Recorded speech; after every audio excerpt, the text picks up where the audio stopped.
Herman Miller is a global furniture company, but we don't always think of ourselves that way. What we want to do is we want to try to help people, whether they're working in an office or living in their home or healing in a hospital or learning in a school. It's our job to try to take a human-centered approach to make those experiences good experiences. And yes, we provide the furniture that goes into them, but we've had over a 50-year history in exploring how technology impacts the way we live, the way we work, because understanding that so deeply informs how we think about space and the objects that we create to put into space, that technology exploration's always been a part of what we do. Our goal is ultimately just to make life better for people.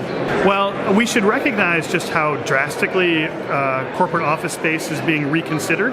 If we go back to the origins of how offices are designed, there was always a desire to create a lot of variety, a lot of choices for people, and then desktop computing basically completely took that in a different direction. So for about 30 years, office spaces around the world were designed more around computer networks than they were human networks. You would literally build a space to distribute power and data to desktop computers, and people had to sit at those computers to do their work. Now we live in an era of mobile technology, distributed work, and so we're right in the midst of a reevaluation of how space should be conceived. What we like to see is lots of choices for the people who work there, who live there. If you think about a home as an example, we have lots of different amenities, whether it's a kitchen or a game room or a backyard to choose from. Offices, places of higher education haven't always offered that much variety, but that's where it's headed. We want people to come in. If they need to do focused work, they need to have a focused area. If they want to be social, they need to have a social area. So it takes a bit of a mind shift. There's certainly parts of the world, the UK, other parts of Europe, Australia, that have embraced activity-based working and agile workspace design quicker than other parts of the world. But I really think we're still right in the midst of creating a mobile-first workplace experience that will ultimately culminate when people can navigate a space and use their personal devices to get exactly what they need to do done with as few frictions as possible. Well, I'm carrying on a long tradition at Herman Miller where we explore the use of technology to understand how work is changing.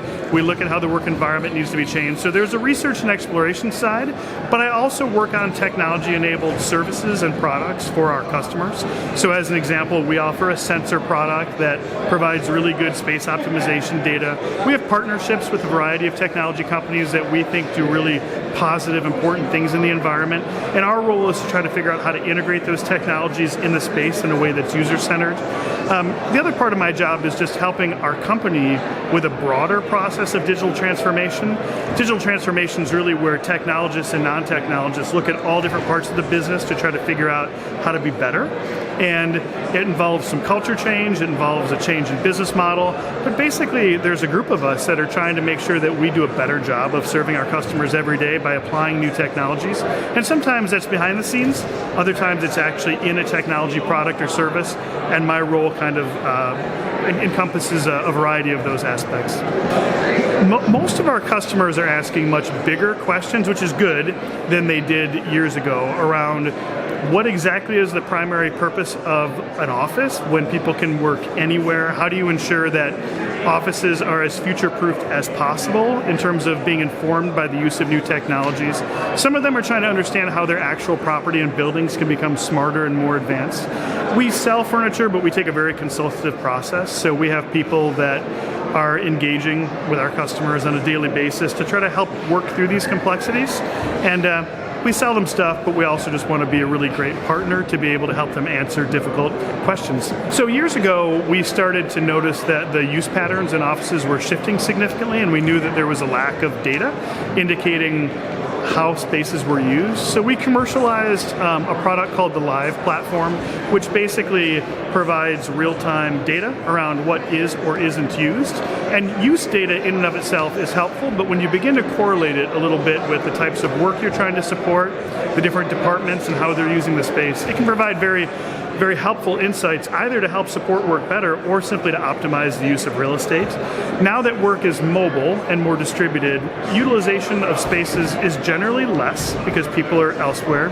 And so I think a lot of property and real estate people are trying to figure out how to achieve that right balance of very effective space but not too much space, and that's what we can help do. We have a network actually of technology partners that includes Logitech, Robin, which is a space scheduling product, Crestron, and others. And our goal there is to do a couple things. One, it's to make sure that we're very informed about what they're doing, and we can help begin to translate the space, the built environment, into product applications and product settings that help people to support the technology. Other times we're actually out there working together to design spaces with architecture and design firms and others that overcome common problems. As an example, if I think about Logitech, they make some amazing cameras to support video conferencing. It's something as simple as if we know the camera angle, then we know basically how a room design can make sure that people are comfortably in the camera frame or not. So it's not rocket science, it's just really good coordination between technology providers, space providers, to try to create more user-centered experiences. There's a couple things. We're focusing on sharing what we've learned a lot better than maybe we have in the past. We have decades worth of research around the application of technology. We're dialing up our ability to basically share those insights in a really practical and usable way. The other thing we're doing is we're looking at technology platforms that help our customers, our distributors, as well as our own employees to simply be more efficient. Most of those I can't share exactly what they are, but basically, even though we're a furniture company, we're always trying to make sure that we're pursuing technologies that enable us to do things faster and better. And some of our customers hopefully will just not necessarily know what's happening behind the scenes. They'll just continue to have better and better experiences with us. That process of moving from being a furniture company to being more than a furniture company and being on the forefront of digital started a long time ago. We have some interesting chapters in our history. We created the first ergonomic chair, Ergon, in 1976, partly because we helped to create the first environment for personal computing with Stanford University in the 60s. We introduced the first LED task light in the industry, the first support for tablets. So that journey has been going on a long time. We've definitely gotten more advanced in recent years, providing things like sensor products and space analytics. And we're just going to continue to try to push those boundaries to make sure that we're helping people in the best way possible.